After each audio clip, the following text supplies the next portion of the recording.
me into a 2-year contract just to watch. I'm just here to watch the show, sir. I think airplanes are pretty cool, so I wanted to check this out.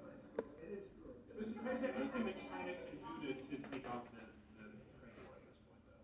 Well, I'll be speaking to President Xi. I have a great relationship with him. We're going to have a very good relationship. But we have a $1 trillion deficit because of Biden with President Xi. More than that. I mean, I've heard $1.2 trillion. We have a deficit.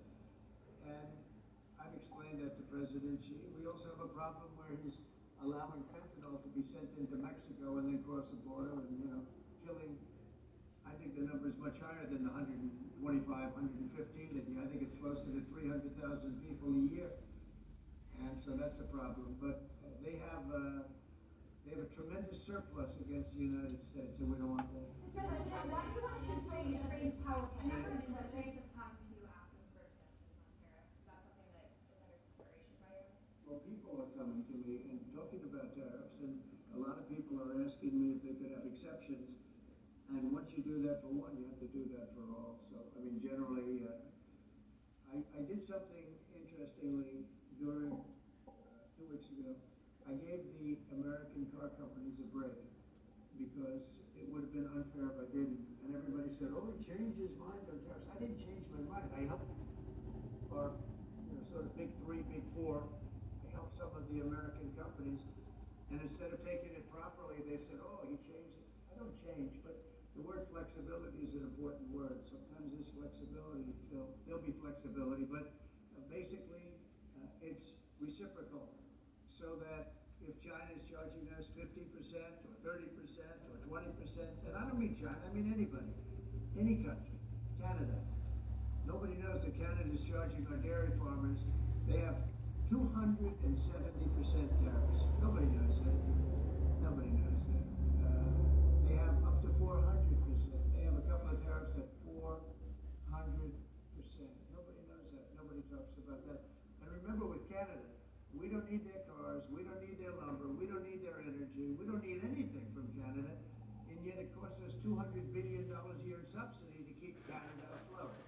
So when I say they should be a state, I mean that. I really mean that. Because we can't be expected to carry a country that is right next to us on our border. It would be a great state, it would be a cherished state. The taxes for Canadian citizens would go down in less than half. They don't spend money on military because they think we're going to protect them. There are many things that they do, like icebreakers. They want us to provide icebreakers. They don't. Oh, that's wonderful. So, the Canada, they're very tough traders. I want to just tell you, all of they're tough traders. They trade very tough. And, the expression I use is, some people don't have the cards. I used that expression about a week and a half ago. Somebody was negotiating who didn't have the cards, who's now, I think, saying that he wants to do it. And I think we're going to have a big deal on that very special something. We got to make a deal on that. But Canada has been a very nasty negotiator against the United States, took advantage of the United States for a long time. But nobody knows that they were getting 270% tariffs on dairy products. I don't think I've heard you say this in all of the talk about Canada becoming the 51st state. Are you concerned that if they became the 51st state, they would be a very, very blue state? Very, very big and very, very blue. No, they might be, but it would, you have that artificial line that goes, that straight artificial, that looked like it was drawn by a ruler. Somebody with I don't mean a ruler like a king, I mean like a ruler, this way. And it's just an artificial line that was drawn in the sand, or in the ice. And you add that to this country, what a beautiful landmass, the most beautiful landmass anywhere in the world. And it was just cut off for whatever reason. It would be great. Now, is it liberal? Maybe, but a conservative until I got involved, I don't care who wins up there. Frankly, probably would do better with the liberal than the conservative, if you want to know the truth. But just a little while ago, before I got involved and totally changed the election, which I don't care about, probably it's our advantage actually, but the conservative was leading against, I call him Governor Trudeau, the conservative was leading by 35 points. So,